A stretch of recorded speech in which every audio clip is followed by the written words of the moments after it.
Students, now we will be studying the last lesson, second last lesson of your 9th standard My English book. Lesson's name is The Story of Tea, यानी T यानी चाय, चाय की कहानी. Let us begin with a question. Can you name the most widely consumed beverage in the world after water?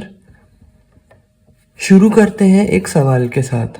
क्या आप नाम बता सकते हैं उस बेवरेज यानी पीने की कोई चीज़, उस पीने की चीज़ का दुनिया में जिसका सबसे ज़्यादा सेवन करते हैं पानी के बाद? Perhaps many of you have guessed the answer. The most popular beverage in the world is tea. The fresh, aromatic brew with which people like to begin their day. It has a refreshing, astringent flavor.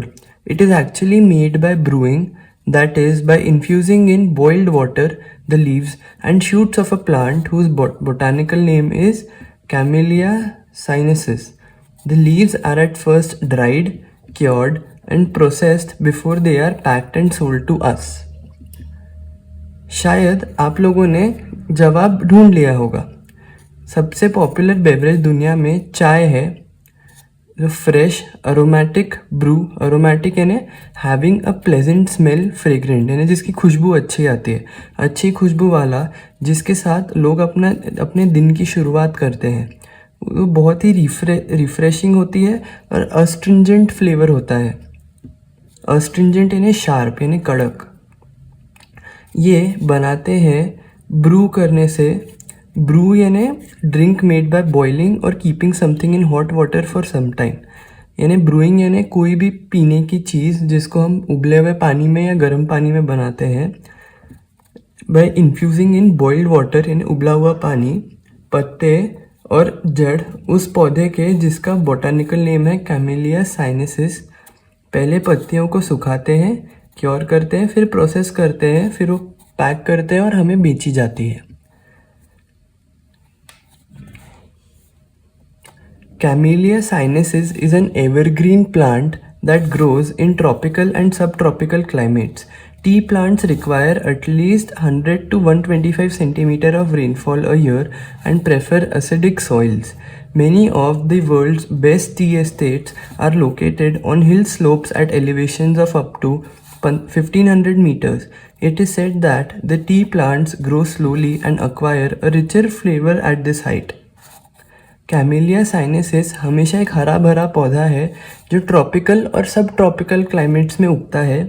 उन्हें कम से कम 100 से 125 centimetre बारिश की बारिश major करने का ये होता है. साल में उतनी 100 से 125 सेंटीमीटर की बारिश लगती है और उन्हें एसिडिक सॉइल लगती है. दुनिया के सबसे बेहतरीन चाय के एस्टेट यानी हिलों के यानी छोटे छोटे पहाड़ों के स्लोप्स पर है और उनका एलिवेशन यानी जो ऊंचाई है वो 1500 मीटर की है. ऐसा कहा जाता है कि जो टी प्लांट्स रहते हैं वो धीरे से बढ़ते हैं और बहुत ही रिच फ्लेवर पाते हैं इस ऊंचाई पे.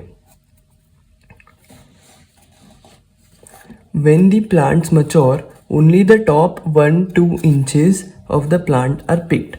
These buds and leaves are called flushes. A new flush appears on the plant every 7 to 10 days during the peak growing season. Left to grow on its own, the tea plant may actually grow into a small tree. But in all tea gardens, the plants are pruned and kept at a height of above 3 feet to enable easy plucking of the leaves. जब पौधे mature होते हैं, सिर्फ ऊपर के 1 से 2 inch पौधे के चुने जाते हैं. ये बर्ड्स और पत्तियाँ जो होती है इनको हम फ्लशेस बोलते हैं. एक नया फ्लश हर पौधे पे हर 7 से 10 दिन में आता है ग्रोइंग सीजन में और उसे छोड़ा जाता है. उसे छोड़ने पर खुद से बढ़ने के लिए जो चाय का पौधा रहता है वो एक छोटा सा पेड़ भी बन सकता है. पर बहुत सारे टी गार्डनों में जो प्लांट्स होते हैं उनको प्रून किया जाता है छोटे पेड़ में और उन्हें एक ऊंचाई पे रखा जाता है जो 3 फीट की होती है to enable easy plucking of the leaves, ताकि आसानी से हम पत्तियों को तोड़ सकें. The teas we buy are usually classified according to their leaf size. Accordingly, we have number 1, Assam type of tea characterized by largest leaves, China type characterized by the smallest leaves, and 3, Cambodge characterized by leaves of intermediate sized. जो चाय के पत्ते हम लेते हैं उनका leaf size ये होता है, नंबर सबसे बड़ी होती है आसाम की, सबसे छोटी होती है चाइना की, और बीच के साइज़ की होती है कैम्बोड. We have 3 very distinct and different tea growing regions in India. Each of these regions is famous for the special type of tea it produces, which are unique in taste, aroma, strength and flavor. The 3 regions are, हमारे पास 3 बहुत ही विभिन्न T उगाने वाले reason है भारत में. ये सारे reason अपनी अपनी स्पेशल टाइप की टी के लिए जो प्रोड्यूस करते हैं उसके लिए जाने जाते हैं, जो यूनिक होती है यानी अलग होती है उनके अपने प्रकार में. वो 3 हैं: Darjeeling in north eastern India,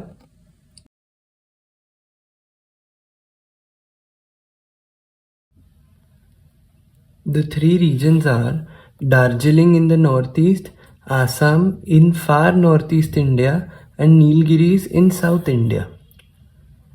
Most people agree that tea is a refreshing drink. It contains no carbohydrates, fat, or proteins. What gives tea its special and distinctive flavor is theanine as well as caffeine, which give the drink its stimulating quality. बहुत लोग agree करते हैं कि चाय एक refresh करने वाली drink है, उसमें कोई भी कार्बोहाइड्रेट्स, फैट्स या प्रोटीन्स नहीं होते. चाय को जो अपना अलग स्पेशल और डिस्टिंक्टिव फ्लेवर देता है वो चीज़ होती है थियानिन और कैफीन, जो उसे अपनी क्वालिटी और क्वांटिटी दोनों देते हैं. How and when did people first begin to drink tea? An amusing story has come down to us from Chinese legends. It is said that Emperor Shennong, the father of Chinese agriculture and medicine, was on his travels when a servant was boiling some water for the emperor to drink. Just then, a few leaves from a nearby tree blew into the boiling water. The water immediately changed color. On drinking the water, the emperor was amazed by the rich flavor and the refreshing quality of the resulting infusion. Excited by the unknown plant and its amazing flavor, he carried out further investigations and discovered that tea had many healing and restorative properties and could also be used as an antidote to certain poisons. कब और कैसे लोगों ने चाय पीना शुरू किया? एक बहुत ही हास्यदायक कहानी हमें चाइना के लेजेंड से आई है. ऐसा कहते हैं कि जो एम्परर शेनोंग थे, जिन्हें फादर ऑफ चाइनीज़ एग्रीकल्चर यानी चाइना की खेती बाड़ी के और मेडिसिन दवाई के पिता कहा गया है, वो जब सफ़र कर रहे थे तो उनका एक नौकर कुछ पानी उबाल रहा था उनके पीने के लिए. तभी कुछ पत्तियाँ एक पास के पेड़ से उड़ी और उस उबलते हुए पानी में जा गिरी. उस पानी ने अपना रंग बदल लिया. उस पानी को पीने के बाद जो एम्परर शेनोंग थे वो काफ़ी अमेज़ हो गए उसके रिच फ्लेवर और उसकी रिफ़्रेशिंग क्वालिटी से, और उसके जो इन्फ्यूजन निकल रहा था उसके कारण. काफ़ी एक्साइटेड होकर उस ना जाने प्लांट के बारे में और उसके बहुत ही अच्छे स्वाद के कारण उन्होंने आगे और जांच पड़ताल की और ये जाना कि जो चाय है उसे बहुत ही हीलिंग यानी ठीक करने वाली और रिस्टोरेटिव यानी वापस रिस्टोर करने वाली प्रॉपर्टीज़ है, और उसे एंटीडोट, कुछ जहरों का एंटीडोट भी के जैसे भी यूज़ किया जा सकता है. Yet another legend tells us that it was a Buddhist monk named Bodhidharma who was the first to use tea as a drink. He was keen to find a herb or a medicinal plant which would help him stay awake and alert for longer periods of time in prayer and meditation. एक और कहानी हमें बताती है कि ये एक Buddhist monk यानी साधु थे जिनका नाम था बोधिधर्मा, जो पहले थे चाय को एक ड्रिंक जैसे यूज़ करने वाले. वो ये काफ़ी उत्सुक थे एक ऐसा पौधा जानने के लिए या दवाई का पौधा जो उन्हें which will help him stay awake and alert for longer periods of time in prayer and meditation, कि वो ज़्यादा देर तक मेडिटेशन कर सके. After considerable search and trial, he found that chewing leaves from the tea shrub acted as a stimulant, helping him stay awake. It was he who introduced tea among his disciples in China. It is said that Japanese priests staying under Buddhist teachers in China carried tea seeds and leaves back home with them. बहुत सारे जांच और पड़ताल के बाद उन्होंने जाना कि पत्तियाँ जो चाय के श्रब से आती है उन्हें चबाने से जगे रहने में मदद होती है. ये वो थे जिन्होंने चाय को अपने शिष्यों के बीच चाइना में इंट्रोड्यूस कराया.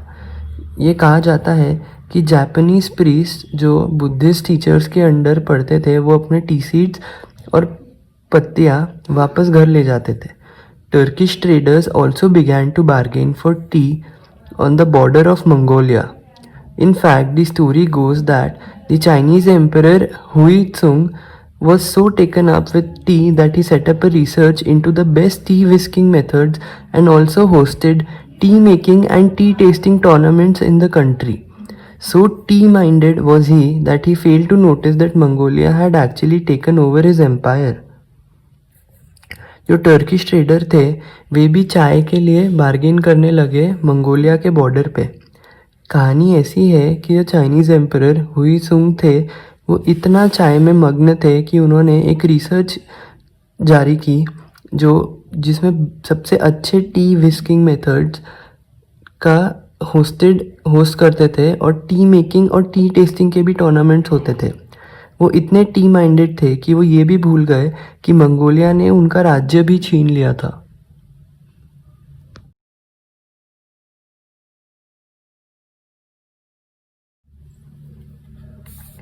Thus, the habit of drinking tea spread to Japan, Europe, and England, where it became a fashionable and popular drink among the people. ऐसे ही चाय पीने की आदत जापान, यूरोप और इंग्लैंड पहुंच गई जहां पे ये बहुत ही पॉपुलर ड्रिंक हो गई लोगों के बीच. How did this magical beverage get its name? The Chinese character tu was first used in early inscriptions to describe tea. But later, a new character, cha, was developed to refer specifically to tea. The word cha is now sometimes used in English to refer to China tea. And as we all know, it is very close to Hindi word chai, which is used all over India to refer to tea. तो इस जादुई drink को उसका नाम कैसे मिला? जो Chinese letter था, कैरेक्टर था, ट्यू, वो पहले अर्ली इंस्क्रिप्शंस में चाय के डिस्क्राइब करने के लिए यूज़ किया जाता था. बाद में एक नया कैरेक्टर चा उसे डेवलप किया गया चाय को नाम देने के लिए.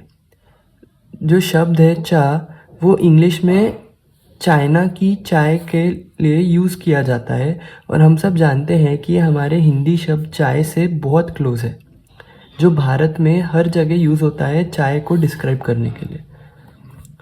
How did tea first come to India? Historians think that tea had been in India as a medicinal plant since ancient times, but tea was not drunk for pleasure until the British began to establish plantations in the 19th century. In the 1770s, the British East India Company made several unsuccessful attempts to grow tea in Bhutan and Assam with seeds from China. Although these attempts failed, the botanist Robert Bruce in 1823 discovered tea plants growing wild in the upper Brahmaputra Valley. In May 1838, the first Indian tea from Assam was sent to England for public sale. Since then, India has gone on to become one of the leading producers of tea in the world. चाय भारत में कैसे आई? Historians ये सोचते हैं कि चाय भारत में एक मेडिसिनल प्लांट यानी काढ़े के जैसे बहुत टाइम से थी, पर उसे कभी भी प्लेजर के लिए नहीं पिया जाता था जब तक ब्रिटिश प्लांटेशन यानी चाय के खेत 19वीं सेंचुरी में लगाने लगे. 1770s में ईस्ट इंडिया कंपनी बहुत सारे अनसक्सेसफुल अटेम्प्ट्स किए चाय उगाने के भूटान और आसाम में, जहाँ वो सीड चाइना से लाते थे। ये सब अटेम्प्ट्स फेल हो गए। जो बॉटनिस्ट थे रॉबर्ट ब्रूस 1823 में, उन्होंने ये डिस्कवर किया कि टी प्लांट्स जंगली पौधों जैसे उग रहे थे अपर ब्रह्मपुत्रा वैली में। 1838 के मई के महीने में पहला भारतीय टी आसाम से उसे इंग्लैंड भेजा था।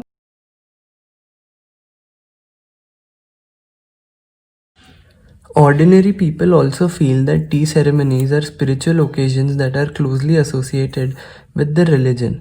Tea, they say, is a healthy, enjoyable, and stimulating drink full of good qualities. It reduces loneliness and calms your heart. It is a comfort in everyday life. साधारण लोग भी ये मानते हैं कि टी सेरेमनीज बहुत ही आत्मा स्पिरिचुअल ओकेशंस होते हैं जो उनके मज़हब से बहुत क्लोजली रिलेटेड होते हैं। चाय वो बोलते हैं कि बहुत ही हेल्दी, इंजॉयबल और स्टिमुलेटिंग ड्रिंक होती है जिसमें बहुत ही सब अच्छे क्वालिटीज़ होते हैं। ये लोनलीनेस कम करती है, मन को शांत करती है, हार्ट को, और कंफर्ट है। Many Koreans today still have tea ceremonies for important occasions including special birthdays and anniversaries. बहुत सारे कोरियंस आज भी टी सेरेमनीज रखते हैं इम्पॉर्टेंट ओकेजन्स के लिए, जैसे स्पेशल बर्थडेज और एनिवर्सरीज हो गए। In most areas of China, the tea is made in small clay teapots. At tea ceremonies, cups are only half filled. The Chinese believe that the rest of the cup must be filled with friendship and affection. In Russia, tea is made and served in samovars, a very special Russian tea kettle made of metal. China के काफ़ी areas में चाय को एक छोटे clay teapot में बनाया जाता है। टी सेरेमनीज़ में कप सिर्फ आधे भरे हुए होते हैं। चाइनीज़ ये मानते हैं कि बाकी का कप दोस्ती और प्यार से भरा होना चाहिए। रशिया में चाय बहुत एक अलग समोवर, जो कि एक बहुत ही स्पेशल रशियन टी केटल जिसमें हम चाय बनाते हैं, उसमें मेटल से बना होता है, उसमें बनी जाती है और सर्व की जाती है।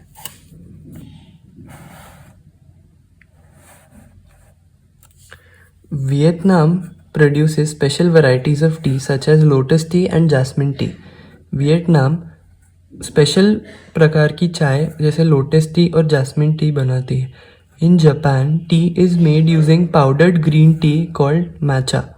The tea is mixed with boiled water using a bamboo whisk and served in small bowls. Japan में चाय पाउडर्ड ग्रीन टी, जिसका नाम होता है मैचा, उससे बनाई जाती है।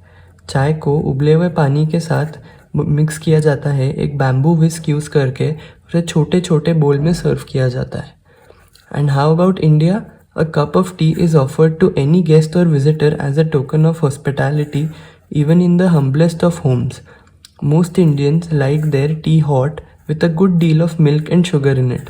In the rainy season, it is brewed with ginger to give it additional medicinal properties.